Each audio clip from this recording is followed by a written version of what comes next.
Bon matin à tous. Bienvenue en ce dimanche le 23 mai 2021. Nous saluons ceux qui nous regardent, ceux qui nous regardent sur Facebook, ceux qui nous regardent sur YouTube. Bienvenue. Et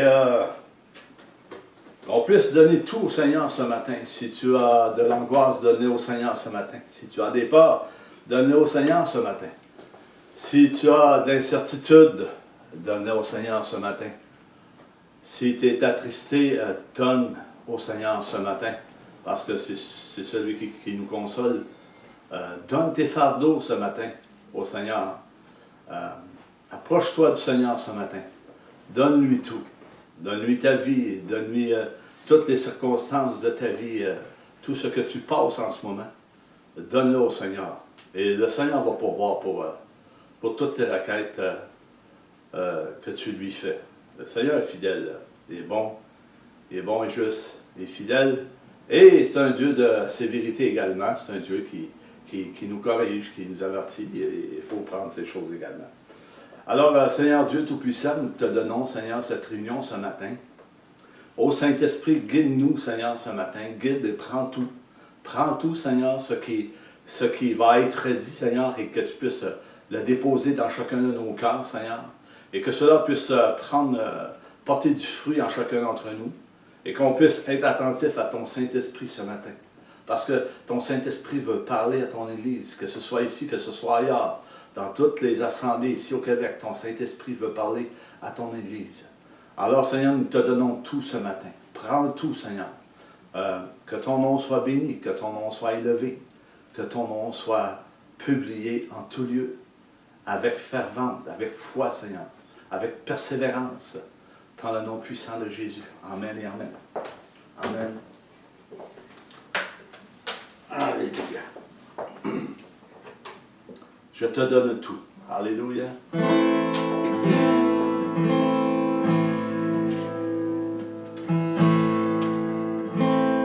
Je te donne tout. Je te donne tout. Oh, alléluia. Je te donne tout.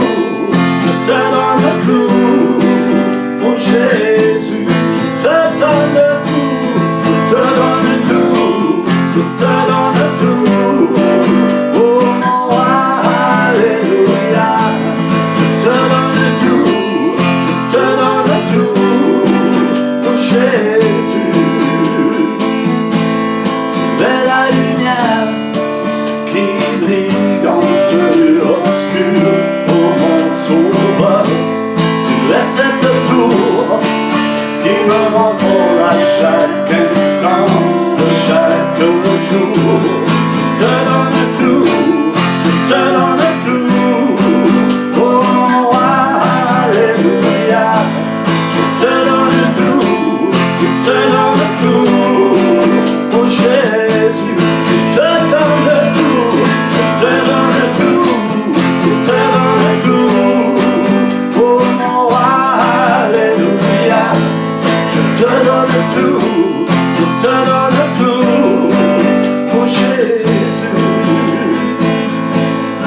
laisse ta forme de bonheur qui me remplit à chaque instant. Tu es le chemin, tu es la vie, la vérité. Oh mon sauveur, je te donne tout, je te donne tout. Oh alléluia, je te donne tout, je te donne tout. Oh Jésus, je te donne tout, je te donne tout. Oh mon alléluia, je te donne tout, je te donne tout. Oh Jésus, tu es celui qui était celui qui vient. Oh mon sauveur, tu es le lion de Judas, tu es l'étoile du matin.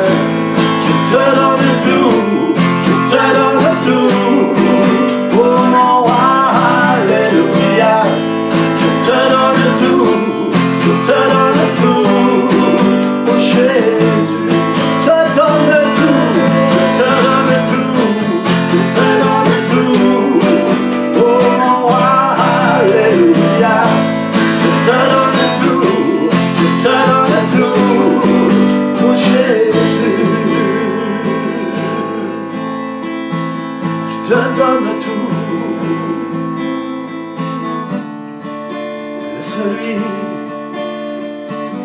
qui était celui qui vient pour mon sauveur. Tu es le lion de Judas, tu es l'étoile du matin. Tu es celui qui était celui qui vient pour mon sauveur. Tu es le lion de Judas, tu es l'étoile du matin. Je te donne tout, je te donne tout. Oh, alléluia. Je te donne tout, je te donne tout. Pour Jésus, je te donne tout, je te donne tout. Prends ma vie, Seigneur, je te la donne. Prends mon cœur, oh Dieu Tout-Puissant. Que ton nom soit élevé, que ton nom soit glorifié dans chacune de nos vies. Alléluia. Gloire, gloire à toi, Jésus. Gloire, oh gloire à toi l'honneur, à toi la puissance, la sagesse, oh éternel. Toi qui vis éternellement. Alléluia. Prends tout, Seigneur, ce matin. Nous te donnons tout. Alléluia. Au nom de Jésus.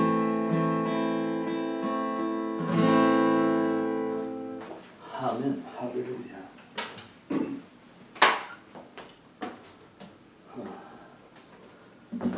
Alors, avant de commencer, je vais faire une petite annonce. Comme vous le savez, le mardi à 19h, c'est Louange en famille. Nous vous invitons à venir nous rejoindre sur Facebook et louer, adorer le Seigneur avec nous, se mettre ensemble, fraterniser ensemble, d'un seul cœur, dans le même esprit, louant Dieu. Amen. Et le jeudi, je vais apporter un message sur le salut. Le salut, pas nécessairement pour ceux seulement de l'extérieur, mais pour chacun d'entre nous, les chrétiens, ça va nous rappeler également la consécration qu'on doit avoir, se sanctifier davantage de plus en plus. Et je devrais regarder à l'Évangile. Amen. Alors, on va commencer dans la quatrième partie du message. Quatrième partie du message. Gardez la persévérance malgré les temps difficiles et mauvais, frères et sœurs. Gardez la persévérance. Je vais relire le chapitre Luc, le chapitre de Luc, l'évangile de Luc, chapitre 8, 15, pour se rappeler qu'est-ce qu'on a lu au premier message. Jésus va dire ceci. Jésus le savait très bien en parlant de la bonne semence. Jésus parlait de la bonne semence touchant la parabole du semeur. Jésus va dire, ce qui est tombé dans la bonne terre, ce sont ceux qui, il dit, ce sont ceux qui, c'est très précis, il dit ceux, ayant entendu la parole avec un cœur honnête et bon, la retiennent et portent du fruit avec persévérance. La semence qui est tombée dans la bonne terre, dans un cœur. Le cœur de cette semence était là. Il l'a bien reçu, avec honnêteté et bon, et la retient fortement, et porte du fruit avec persévérance. Amen, alléluia. Gardez les enseignements de Jésus-Christ. Gardez les instructions que Jésus a données à ses apôtres, et ses apôtres ont apporté ces instructions et ces informations à tous ceux qui entendaient l'Évangile. Amen. Jésus n'est pas venu apporter la paix sur la terre, frères et sœurs. Non. Jésus dit, ne croyez pas que je suis venu apporter la paix sur la terre. Je ne suis pas venu apporter la paix sur la terre, mais l'épée. Une épée à double tranchant qui va venir déranger les familles, qui va venir influencer le monde entier.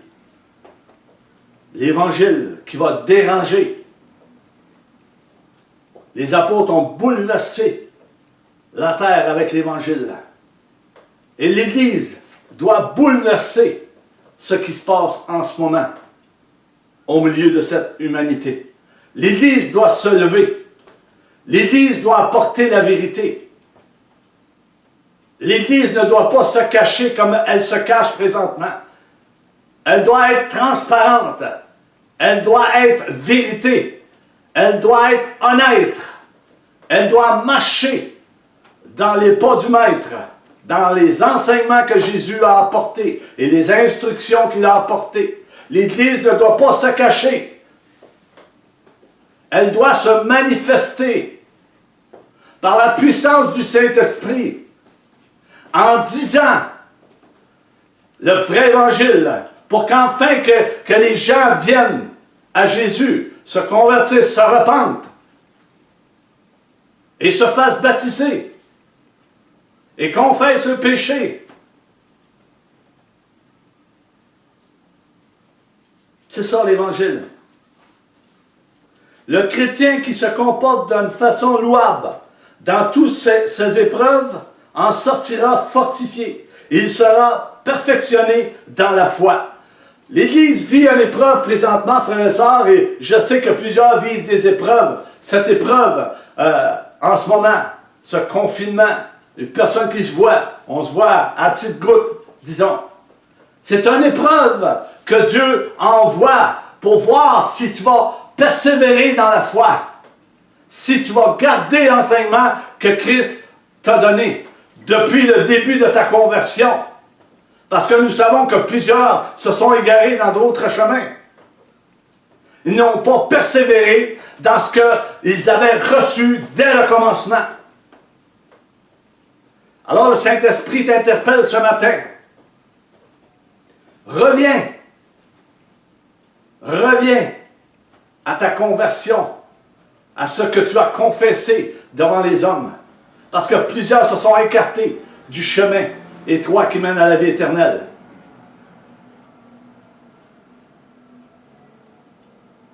Le chrétien qui se comporte d'une façon louable dans toutes ses épreuves en sortira fortifié et il sera perfectionné par la foi. Il pourra alors glorifier Dieu qui le soutient éternellement. Amen.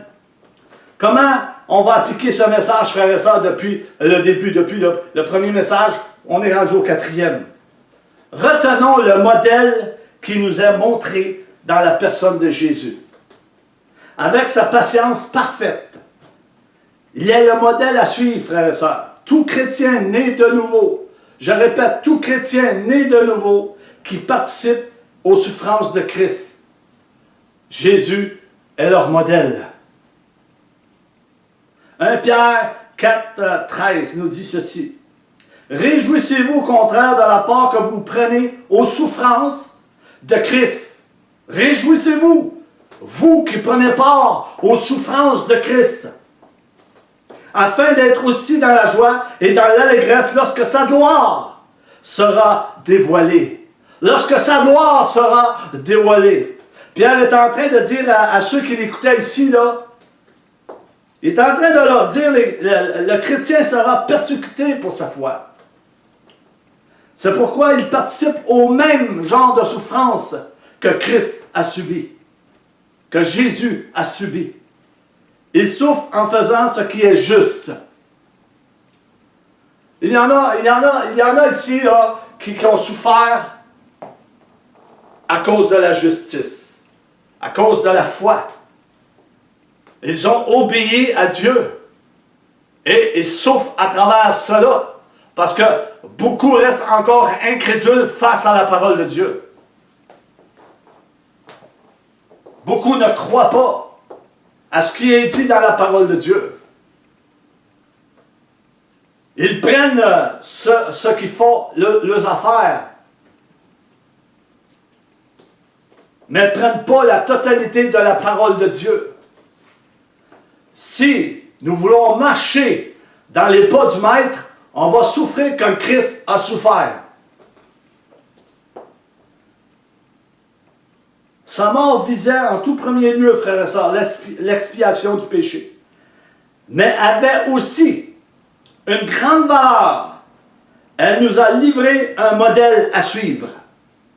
Il nous montre l'endurance dans le cadre d'une souffrance injuste. Est-ce que Christ a souffert d'une souffrance injuste, frères et sœurs? Bien sûr que oui, qu'il a souffert d'une souffrance injuste. Il n'y avait rien pour l'accuser, Jésus.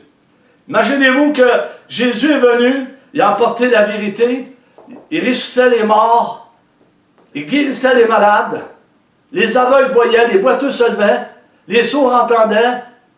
Il y avait des miracles. Il a donné du pain à satiété à des milliers de personnes. Et par la suite, ils sont tous retournés contre Christ.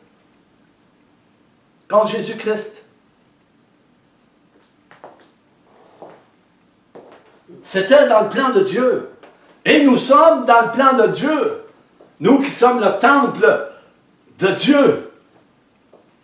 Bâti par le Saint-Esprit. Nous sommes dans ce même plan, frères et sœurs, de souffrance et de persévérance par la foi. Nous sommes dans ce plan. Si tu ne te trouves pas dans ce plan, pose-toi des questions ce matin. Approche-toi de Dieu ce matin. Car plusieurs ont abandonné leur premier amour pour passer à d'autres choses.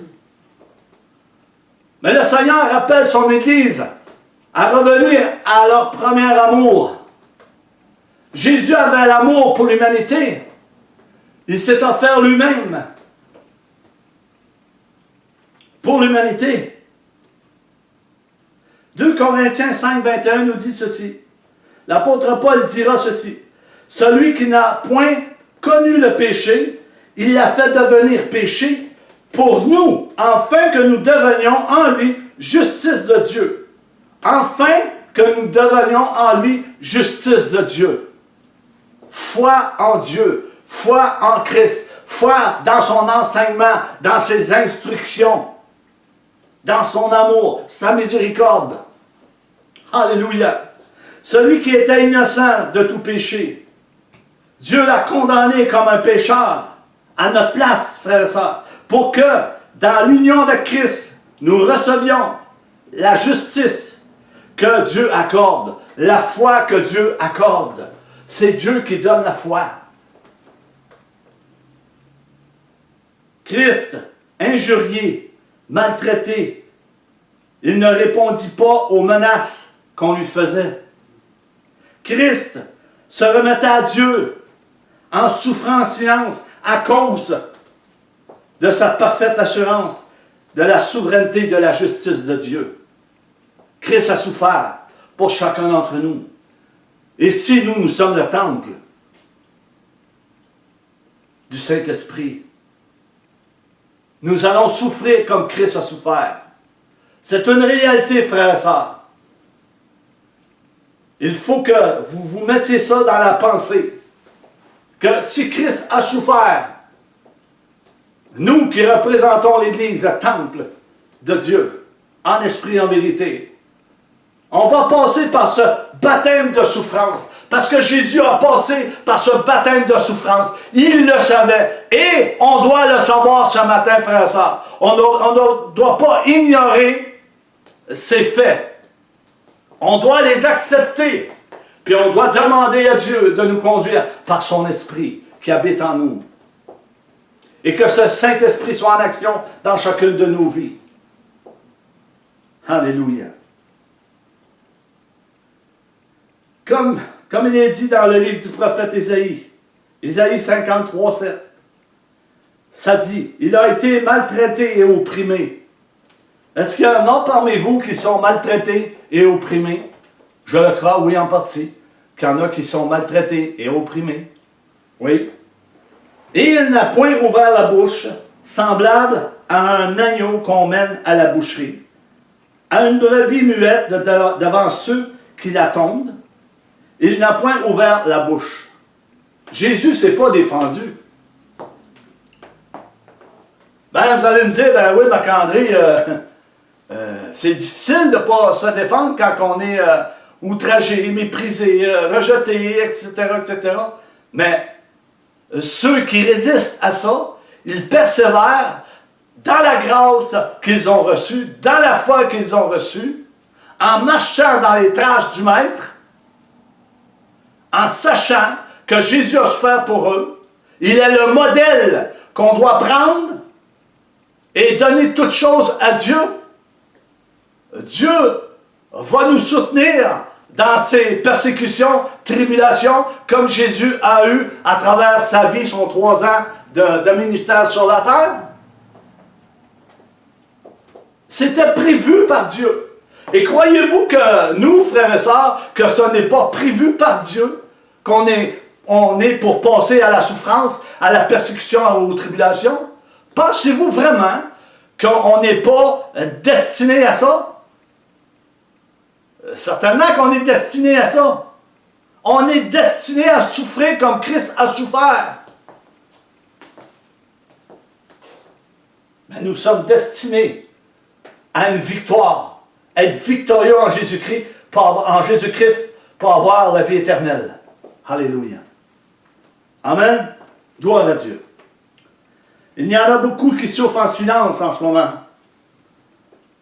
et s'en remettent à Dieu. Toi qui souffres en souffrance, toi qui souffres en silence ce matin, personne ne le sait, seul Dieu le sait. Ton cœur est affligé, ton cœur est attristé à cause de certaines situations qui s'est produites dans ta vie. Dieu le sait. Tu souffres en silence. Jésus a souffert en silence. Vous savez, Jésus aurait pu claquer les doigts de main, puis des légions d'anges qui seraient venus à son secours. Remets-toi à Dieu ce matin. Toi qui souffres en silence. Il va réconforter ton cœur. Il va te réconforter ce matin. Toi qui vis des situations terribles, toi qui vis dans la peur, dans l'angoisse, dans l'incertitude, confie-toi en Dieu ce matin. Regarde à lui seul, car lui seul a la solution. Le monde ne nous donne pas de solution. Dieu va nous donner la solution. Dieu va nous conduire par son esprit, si nous gardons sa parole. Amen. Est-ce que nous sommes assez morts, frères et sœurs, pour passer ce test de la foi et de cette épreuve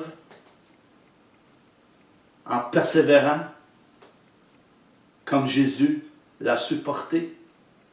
Est-ce que nous sommes assez morts, frères et sœurs, pour passer ce test de la foi et de persévérer comme Christ a persévéré? Je le répète.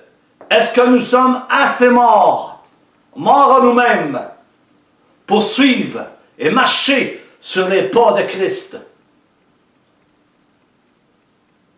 Est-ce que nous sommes assez morts pour passer cette épreuve et garder la foi et cette assurance qu'on avait au tout début, lorsqu'on s'est converti? Le zèle de l'Évangile. Le zèle de ta maison me dévore, Seigneur. Est-ce qu'on est encore là, frères et sœurs? Posez-vous la question ce matin.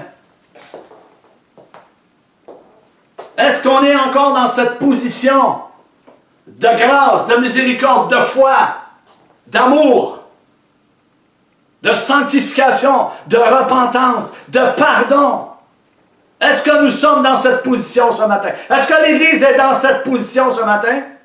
Où une grande partie s'est égarée dans toutes sortes de folies, dans toutes sortes d'esprits qui est rentré au milieu de l'Église, des esprits de sorcellerie, d'enchantement, de pensée positive.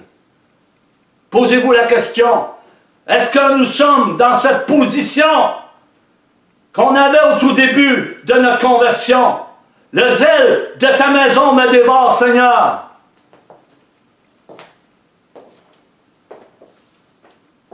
Cela est dit non seulement aux brebis, mais cela est dit aux pasteurs, enseignants, apôtres, prophètes, évangélistes, docteurs.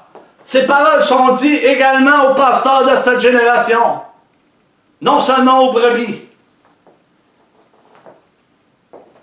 Et je voulais vous dire, frères et sœurs, quand je parle fort comme ça, je ne suis pas fâché. C'est quelque chose en moi qui monte. Et il faut que ça sorte comme ça. Pour qu'on puisse comprendre, que je puisse comprendre moi-même ce que Dieu veut pour chacun d'entre nous. Notre sanctification. Notre marche doit être dans la sanctification. Persévérant. Dans le modèle qui nous a été donné, Jésus-Christ de Nazareth. Comme Paul le dit, soyez mes imitateurs, comme moi-même je le suis de Christ. Si je plairais aux hommes, je ne serais pas serviteur de Christ. Persévérez. Alléluia. Cela nous montre, frères et sœurs, que le serviteur n'a point répliqué et n'exprimait en lui-même aucune protestation. Et Jésus restait totalement soumis à ceux qui l'ont oppressé. Jésus a accompli tout ce qu'il a été dit de lui par la parole prophétique qu'on va voir dans Matthieu 26, 63, frères et sœurs. Verset 63, Jésus garda le silence. Le souverain sacrificateur, prenant la parole, lui dit, « Je t'adjure, par le Dieu vivant, de nous dire si tu es le Christ, le Fils de Dieu. Je t'adjure de nous dire, par le Dieu vivant, si tu es le Christ et le Fils de Dieu. » Caïn voulait absolument briser le silence de Jésus. En réalité, il le savait, le sacrificateur le savait que Jésus était vraiment le Messie. C'était juste pour lui trouver un prétexte pour pouvoir l'accuser. Jésus était placé là devant le Sanhédrin. Et selon leur coutume, par un serment, il devait répondre. C'était obligatoire qu'il réponde au Sanhédrin, qu'il réponde au sacrificateur. Jésus devait donner une réponse et cela était sur serment. Pour qu'enfin qu'on puisse l'accuser. Le verset 64 nous dit, Jésus va répondre au souverain sacrificateur, Caïn. Jésus lui répondit, tu l'as dit. Parce que le sacrificateur lui a demandé, es-tu celui que tu prétends être le Christ, le Fils du Dieu vivant? Et Jésus a dit, tu l'as dit. Il l'a dit sur serment, il dit, tu l'as dit. Tu l'as dit. Il dit de plus, je vous déclare, vous verrez désormais le Fils de l'homme, assis à la droite de la puissance de Dieu et venant sur les nuées du ciel. Le prophète Daniel a eu cette révélation du ciel. Il a vu le Fils de l'homme venir sur les nuées. A vu Jésus venir sur les nuées du ciel, venu chercher les siens. Ceux qui ont gardé la persévérance de la foi, ceux qui ont gardé l'enseignement et les instructions que Jésus a données par sa grâce, alléluia, par son amour. Jésus vient chercher ceux qui ont gardé la foi. Et en ce moment, il y a un test de la foi qui est mis au milieu de l'Église. C'est très sérieux, frères et sœurs. On ne peut pas jouer avec la parole de Dieu. On ne peut pas faire semblant de dire que moi je suis chrétien et je marche dans les pas de Christ. On ne peut pas faire cela.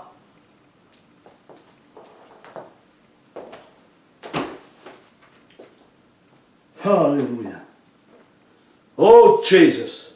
Pour arriver là, Jésus, pour arriver à ce point précis, devant le Sanhédrin, devant Caïn,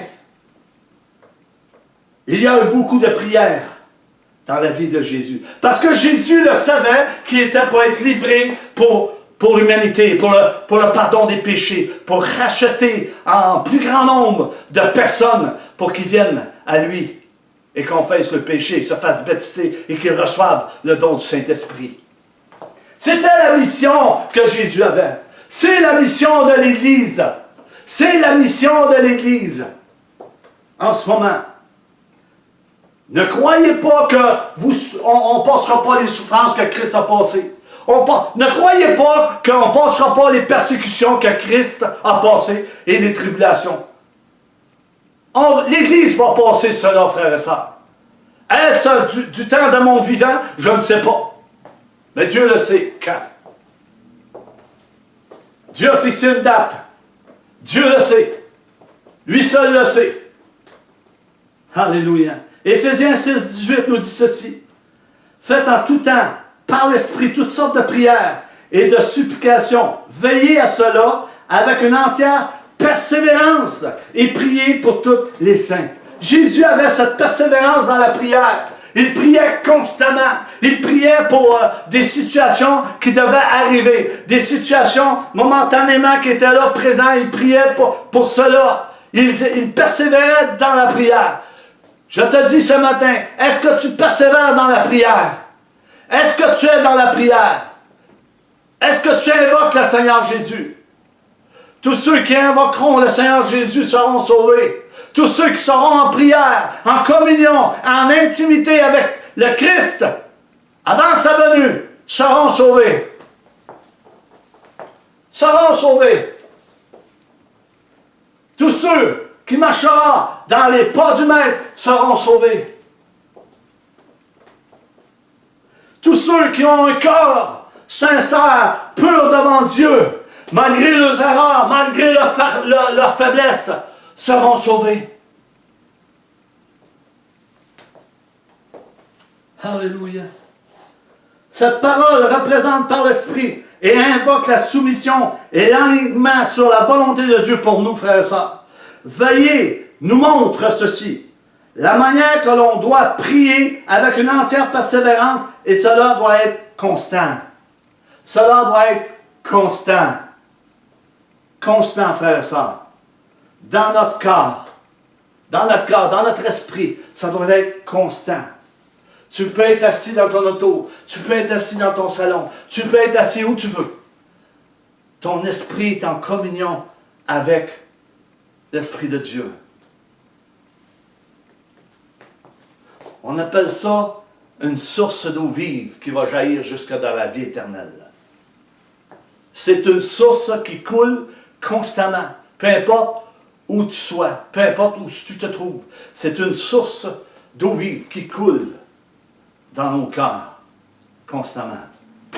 Que l'Esprit nous rappelle ce qui a été dit par Jésus et les apôtres.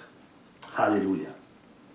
Luc 11, 9. Et moi je vous dis, Jésus dit cela, demandez et l'on vous donnera, cherchez et vous trouverez, frappez et l'on vous ouvrira. La Bible nous dit ceci, frères et sœurs, qu'il y en a peu qui trouvent le chemin.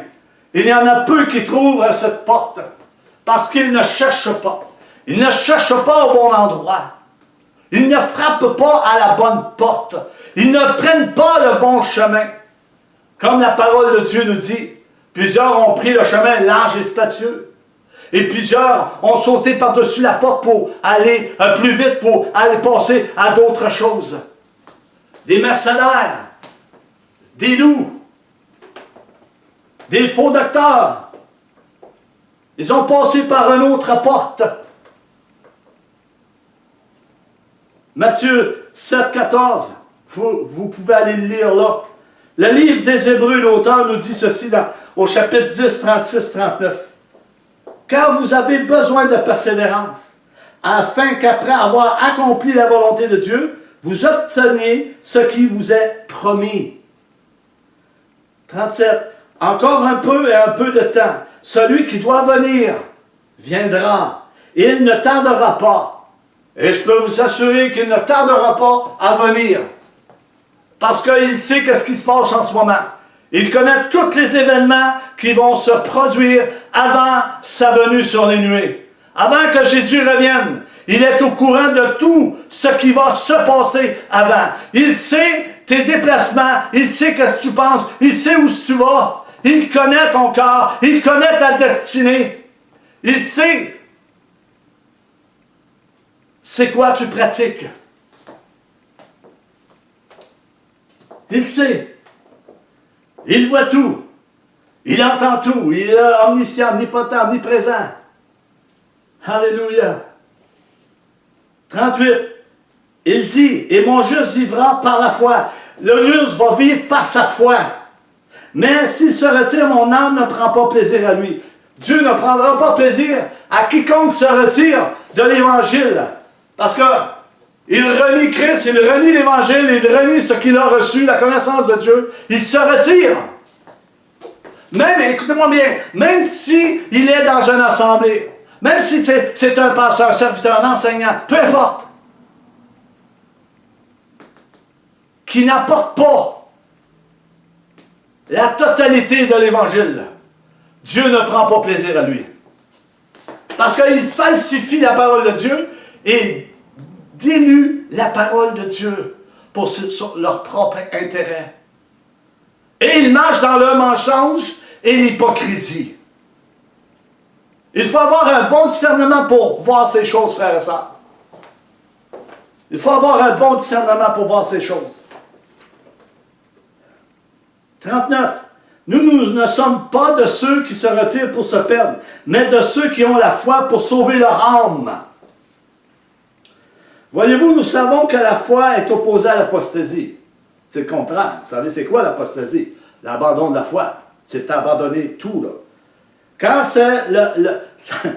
c'est seule la foi qui va plaire à Dieu. Seule la foi va plaire à Dieu. La parole nous le dit dans Hébreux 11:6. Or, sans la foi, il est impossible de lui être agréable, car il faut que celui qui s'approche de Dieu croit que Dieu existe et qu'il est le rémunérateur de ceux qui le cherchent.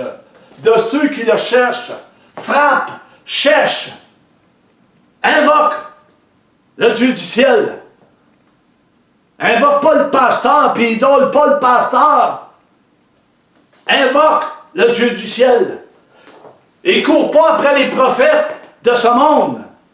Cours après le salut. Jésus. Alléluia. Glory. Quand une personne fait marche arrière, frère et sœur, par rapport à la connaissance de Dieu et à la foi, il démontre et prouve son apostasie, son abandon de la foi. Il perd son salut.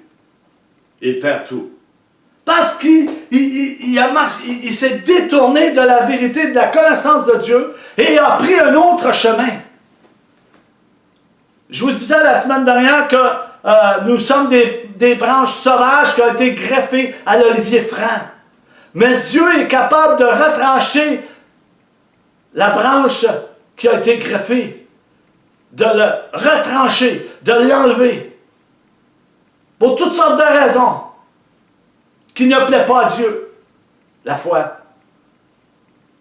Et Dieu est capable de regreffer les branches naturelles qui ont été retranchées. On parle d'Israël. Et je vous encourage à prier pour Israël en ce moment. Parce que ce tournant-là va tourner. Ça ne sera pas très, très long, ça va tourner contre Israël dans tous les pays du monde. Alléluia. Glory. Romains 10:7, ça nous dit, la foi vient de ce qu'on entend. Et ce qu'on entend vient de la parole de Dieu, de Christ. Ceux qui gardent la foi, qui veut dire les chrétiens nés de nouveau. Ceux qui sont nés de nouveau réellement vont garder la foi malgré les persécutions, malgré les troubles, malgré les conflits, malgré la moquerie, malgré le mépris, malgré le rejet. Ils vont garder la foi parce que ça a été déposé par Dieu. Ceux qui sont nés de nouveau. Ceux qui sont nés de nouveau. Scellés du Saint-Esprit, par le sceau du Saint-Esprit. Alléluia. Ceux qui sont nés de nouveau ne se retireront pas en arrière, comme il est montré dans ce texte, où il est dit, nous les chrétiens, nous ne sommes pas de ceux qui chutent pour la perdition. Ce sont ceux qui n'ont pas la foi. Les apostats s'éloignent de Christ. Les apostats, qui veut dire qui passent à une autre religion, qui passent à un autre enseignement, qui passent à un autre volume. Tiens, un autre volume, c'est pas la Bible, c'est toute autre chose qui prennent pour se satisfaire eux. On sait ce que dit la parole de Dieu. Plusieurs vont aimer entendre ce qu'ils veulent entendre dans les derniers jours. Et on est rendu là, frères et sœurs. On est rendu là. C'est très subtil. C'est très subtil. Mais attention, frères et sœurs. Il y en a qui sont tout près de croire et peuvent être arrachés du feu que Jude nous dit. 23. Le verset 23. Il dit, sauvez-en d'autres en les arrachant du feu. Et pour d'autres encore, ayez une pitié mêlée de crainte, haïssant jusqu'à la tunique souillée par la chair. Sauvez-en d'autres en les arrachant du feu. Ce sont ceux qui se sont endurcis et ont tombé dans l'incrédulité. Ils peuvent être sortis du feu. Ils peuvent être sortis du feu. Il y en a qui vont être sauvés comme à travers du feu. La parole de Dieu nous dit. À la dernière minute, vont être sauvés à travers du feu. Ceux qui restent dans l'incrédulité. L'apôtre Paul va dire dans Romains 2,7, il réserve la vie éternelle à ceux qui, par la persévérance à bien faire, cherchent l'honneur, la gloire et l'immoralité. La vie éternelle est un mode de vie marché dans la sainteté, la sanctification, mise à part pour Dieu. La vie éternelle est un mode de vie que l'enfant de Dieu, le chrétien, doit marcher dans la sainteté, la sanctification, mise à part pour le service de Dieu, mise à part pour Dieu. Pas un pied dans le monde et un pied dans l'Église qu'on a entendu bien souvent depuis plusieurs années. Et je pense qu'il y a plus 2 pieds dans le monde qu'il peut en avoir 2 pieds dans l'Église.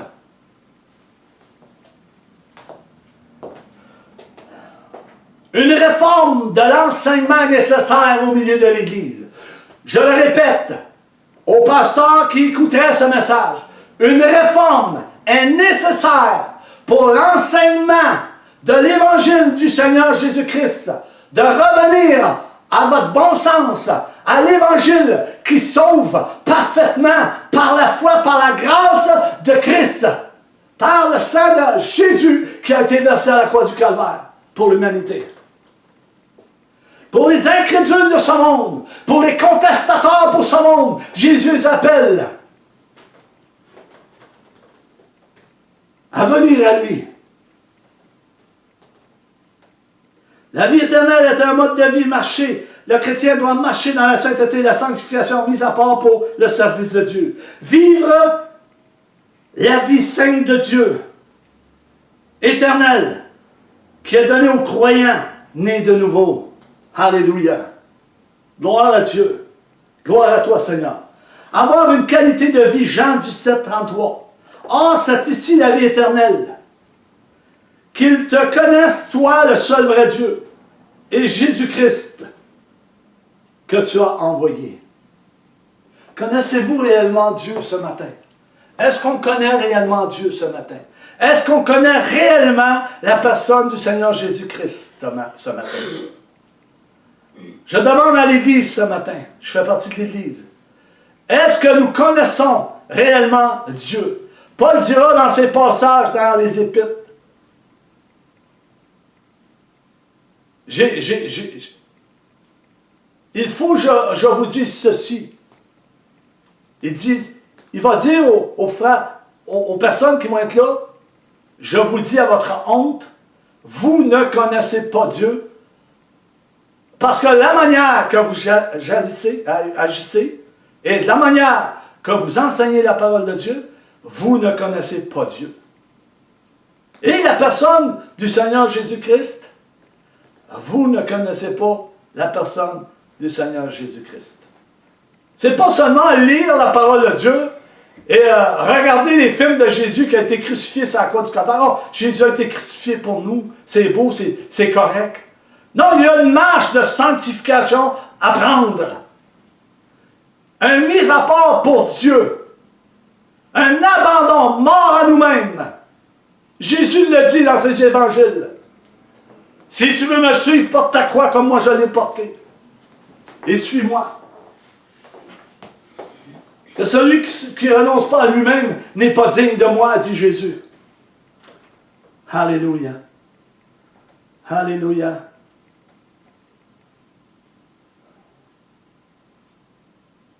L'apôtre Paul va dire, en parlant de l'espérance, Romains 8, 25, mais si nous espérons ce que nous ne voyons pas, nous l'attendons avec persévérance, frères et sœurs. Qu'est-ce qu'on attend avec persévérance qu'on ne voit pas?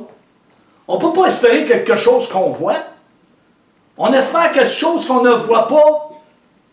C'est Jésus-Christ venir sur les nuées nous chercher. Venez nous chercher, frères et sœurs. Alléluia. Les morts en Christ vont ressusciter. Et nous, les vivants qui serons restés pour cet événement, nous serons enlevés dans les airs à la rencontre du Seigneur. C'est cette espérance qu'on ne voit pas encore, mais on espère le voir. On va le voir. Si on fait partie des vivants. Et même ceux qui sont morts vont le voir. Les morts en Christ vont ressusciter les premiers. Alléluia. C'est merveilleux. Gloire à Dieu. En conclusion, gardez la persévérance en Jésus malgré les temps difficiles et mauvais. Apocalypse 2.2. Il y a un exemple qui nous donne dans l'église d'Éphèse. Beaucoup de choses lui sont reprochées à l'église d'Éphèse. Beaucoup de manquements. Il dit, verset 3, « Je connais tes œuvres, ton travail et ta persévérance. Je sais que tu ne peux supporter les méchants. » Jésus ne pouvait pas supporter les méchants non plus. Quand il est rentré dans le temple, il a tout renversé à terre. Il ne pouvait pas supporter ça. Vous ne ferez pas de ma maison une maison de voleurs, une caverne de voleurs, une maison d'entreprise. Ma maison sera appelée une maison de prière et non de Cupide. Les méchants que tu as éprouvés, ceux qui se disent apôtres et qui ne sont pas, et que tu les as trouvés menteurs. Oui, il y a des apôtres menteurs dans ce siècle. Ils mentent. Et ils auront leur salaire selon leurs œuvres. Leurs œuvres de leur bouche, leurs œuvres en action. L'Église d'Éphèse exerçait le discernement spirituel. Elle savait évaluer les fausses doctrines et comment ils se comportaient et voyaient des hommes qui se prétendaient avoir une autorité spirituelle.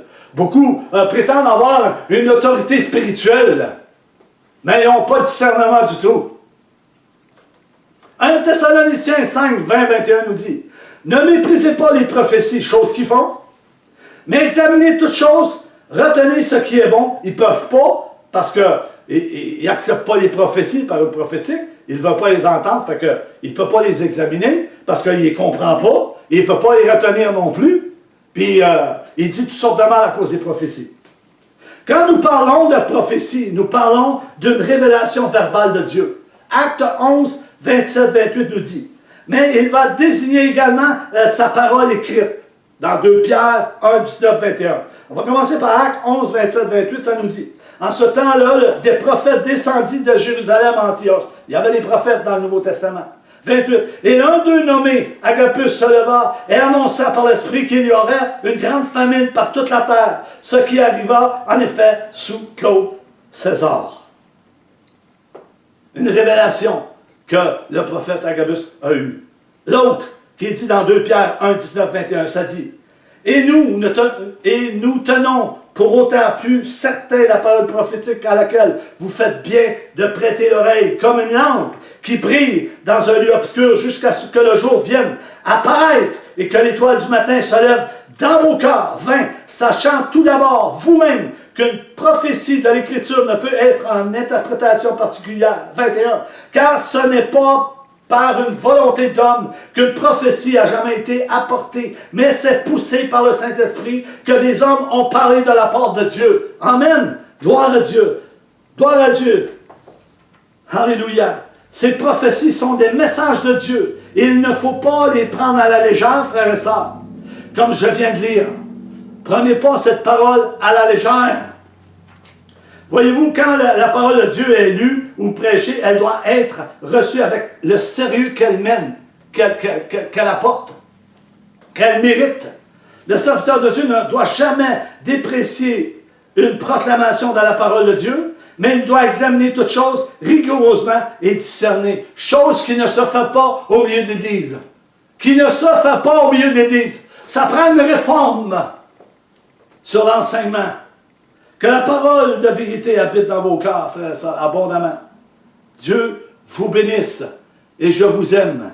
Et que ce message puisse rester dans vos cœurs et que vous puissiez plonger les regards dans la parole de Dieu et plonger vos regards dans la prière, regardant Jésus, ce qu'il a enseigné. Je vous laisse là-dessus. Soyez bénis. Je suis en train de perdre la voix. Alléluia.